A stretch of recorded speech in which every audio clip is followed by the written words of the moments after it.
अस्सलाम वालेकुम नाजरीन, ज़ै वाजिदुल्लाह और तासु कोरे WM न्यूज़। उम्मीद लरम چې تاسو به ډیر ښه او ژوند به مو ډیر ښه تیریږي. څرنګه چې تاسو په علم کې د ناظرین چې په پاکستان کې په خلکو باندې جمعه ډیره زیاته درنوي او دارنګې د یو بلې جمعې سماعت چې کومه دا هم ډیر زیات درون کېدی شي او د جوړښت لپاره یو غټ امتحان دی او بالخصوصا باندې چیف جسټس عمر عطا بندیال صاحب باندې یو ډیر غټ امتحان دی او وایي چې هغه مینج کړی شوی دی. د هغې حوالې سره به درته یم، د هغې سره به درته د مراد سعید صاحب په حوالې سره ویم چې هغې ګیر چاپیره هم ګیره تنګه کړله او د هغې د ورور سره څه شو دی هغه به درته هم ویم. د هغې نه علاوه به درته د عمران خان صاحب په حوالې سره هم ویم چې عمران خان صاحب ولې تر اوسه پورې زموږ نه صرف 40 کسان تللي چې کومه ټیکټ هولډرز وو او مزید هغوی څه انکشاف کړلی هغه به در سره هم نن شیر کومه. او د دې نه غټ نیوز چې کومه دی پرویز الهي صاحب چې کومه دی وایي هغې بیا مسلم لیگ قاب چې کومه دی دوباره جاین کړی دی. په دې کې څونه حقیقت دی دا درته هم ویم او د دې سره سره درته دا هم وایم چې عمران خان صاحب چې کومه دی دا اوس مزید څومره زیات کانفیډنس دی او هغې ته څومره کانفیډنس اوس هم په هغې کې دونه کانفیډنس شته چې مزید آیا پارټي ختمېدو والا ده یا پارټي نور هم تک نه کېدو والا ته دا ټوټل هر څه در سره مخکې شیر کومه. بیا د ټول نه غټ کومه خبر چې کومه دی د غلام سرور خان صاحب سره دی. غلام سرور خان صاحب حوالې سره دی چې عمران خان صاحب په دې باندې ډیر زیات ټرسټ کړی و او د چودري نثار صاحب د حلقې نه ته دوی ولاړو. د هغه ځای نه دوی د قومي اسمبلی سیټ هم ګټلی و او صوبایي اسمبلی سیټ هم ګټلی و، خو عمران خان صاحب دوی ته دوانه سیټونه ورکړي، د قومي اسمبلی هم ورکړی او د صوبایي اسمبلی هم ورکړی او د دوی مخالف څوک نه ودرول. خو دوی چې کومه دوکه د عمران خان صاحب سره وکړه شاید چې په دنیا کې به دا چا کړې وي د دوی سره دوی صرف یوه شپه په جیل کې تېره کړه او د هغې نه په بله شپه باندې دوی اعلان وکړه چې موږ د پی ټي آی سره نه یو او یو پریس کانفرنس یې وکړه او دوی ولاړه. خو اهمه خبره په دې کې دا ده چې چودري نثار صاحب وایي سرور خان صاحب غلام سرور خان صاحب وایي چې ما تقریبا یا زما خاندان چې کومه 50 کاله یا یو 50 کاله سیاست وکړو، خو سیاست وکړو خو لکه په 9 مۍ باندې چې دا څه شو دی نو د دې موږ مخالفت کوو او د دې چې دا دې نه کېدل پکار و. خو اهم سوال په دې کې دا پیدا کېږي چې غلام سرور خان صاحب چې 50 یا یو 50 کاله سیاست کاوه نو دوی د پاکستان مختلف حالات لیدلی، د نواز شریف صاحب ټایم دوی لیدلی، د بېنظیر بھټو صاحب ټایم موږ لیدلی په 2007 کې چې کله هغه شهیده کړه شوه نو د هغې نه پس په ملک کې څه حالات وو نو دوی ته هم دا اندازه پکار وه که چېرته عمران خان صاحب ګرفتار شي نو بیا به په ملک کې حالات کم طرف ته ځي ځکه چې ډېر زیات پاپولر لیډر و د هغه وخت مطابق. خو بیا هم دوی څه داسې ډایرکشن د 9 مۍ په حوالې سره یا د 9 مۍ نه مخکې دوی څه کارکنانو ته داسې ډایرکشن نه ورکړ چې تاسو بالخصوصا چې کومه د آرمي تنصیبات دي چې دې ته نقصان مه رسوئ، د آرمي چې څونه علاقې دي هلته مه ځئ، تاسو احتجاج په بل ځای کې وکئ او بیا که ځئ هم نو تاسو ته پکار ده چې په ډېره فاصله باندې لرې تاسو د هغه تنصیبات یا د هغه علاقو نه لرې کښېنئ. خو دا څنګه دا کسان هلته ننوتل او غلام سرور صاحب چې کومو دا دته هېڅ قسمه اندازه نه وه. بیا اهمه خبره دا ده چې غلام سرور صاحب ته دومره وروستې ولې د دوی دا ضمیر چې کومه دا راچوت شو دا دومره وخت د دا ضمیر وده و د په 9 مۍ باندې ولې اعلان نه کوو، په 15 ولې نه کوو، په 16 باندې نه کوو، په 17 نه کوو، په 18 نه کوو، په 19 په 30 خو دا دوی راغلې او په دې وخت کې دوی په 21 یا 22 جون باندې ضمیر چې کوم دی راچوت شو چې پی ټي آی چې کومه کار په 9 مۍ کې کومه کارکنانو کړی دی نو هغه ډېر غلط شوی دی. او بیا که موږ وګورو چې د دې حوالې سره چې کومه نیوز دی چې کوم یو کس د پی ټي آی چې څومره کسان دي د پی ټي آی خلاف ورزي کوي یا د هغې چې کومه موټیوز دي یا د هغې چې کوم الیکشن ته وایلیشن هم کوي نو عمران خان صاحب په هغه باندې ډایرکټ ریسپانس کوي، انتظار ورته نه کوي، باقي ورته موقع نه ورکوي، ډایرکټ ریسپانس د عمران خان صاحب د طرف نه یا د پی ټي آی د طرف نه ډایرکټ ریسپانس راځي. که موږ د اسد عمر صاحب انټرویو ته وګورو چې هغې چې کومه په ARY نیوز باندې کومه انټرویو ورکړو په هغې باندې د تحریک انصاف د سنټرل میډیا د طرف نه چې کومه ریسپانس راغلی او څومره په تیزۍ سره هغې ته جواب ورکړل شو. د دې سره سره چې کومه دی د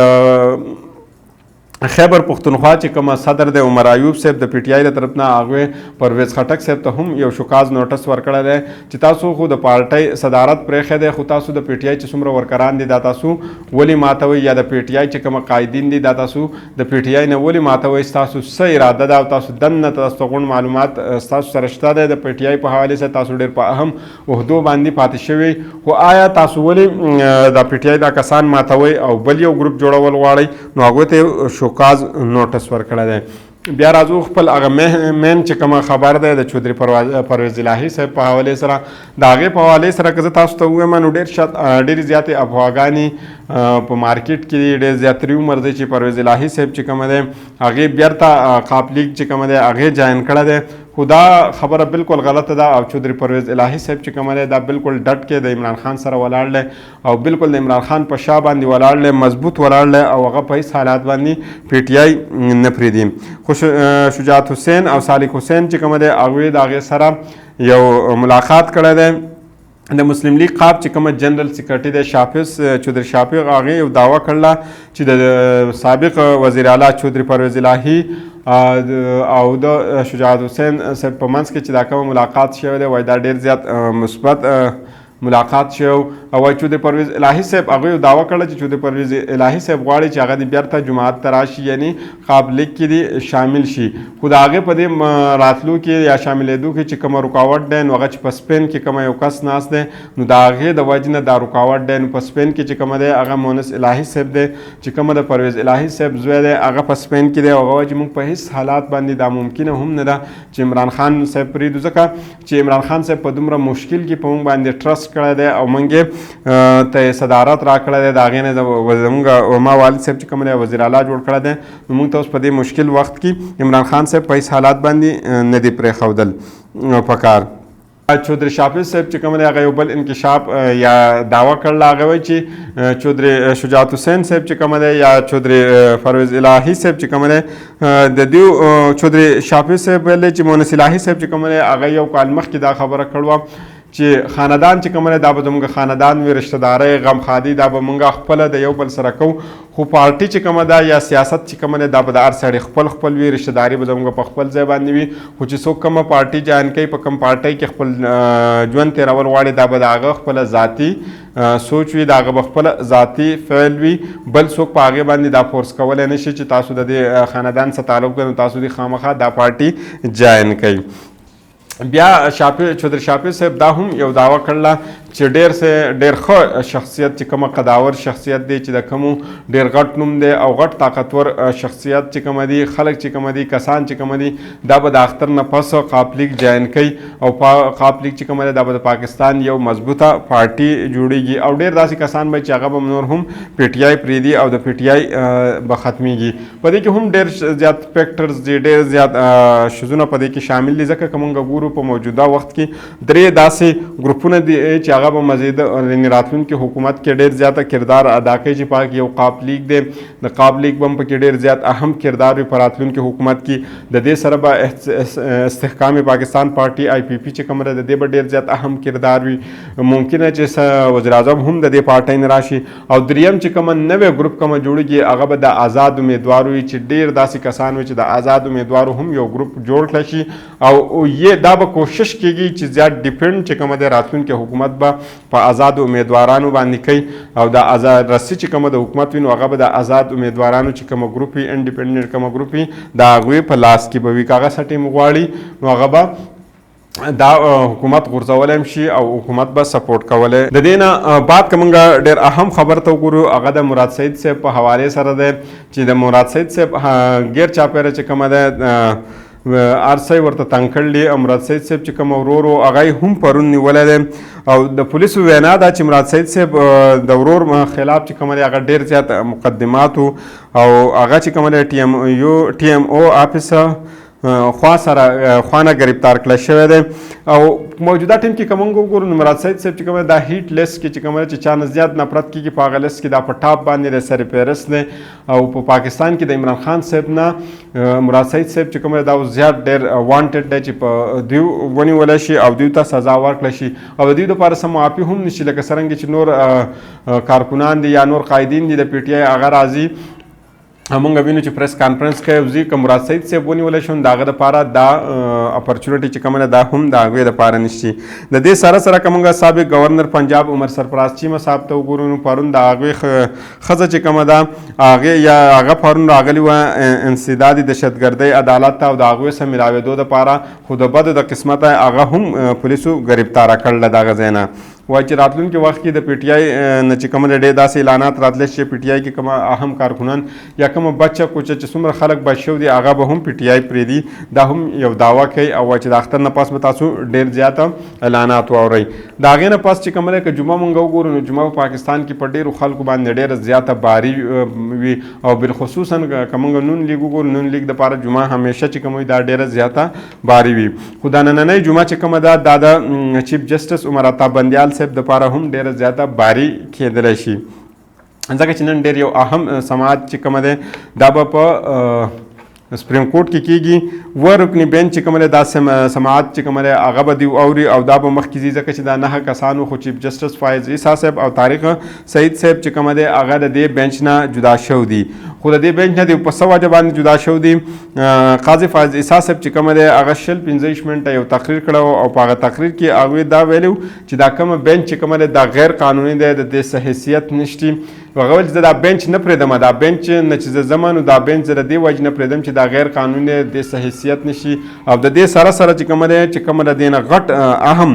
نیوز دی یا د دې نه هم غټ نیوز دی نو هغه د اټارني جنرال صاحب په حوالې سره دی چې هغه وایي چې د دې بینچ څه کومه فیصله راځي نو هغه به موږ اګنور کوو. نو تاسو اندازه لګولی شئ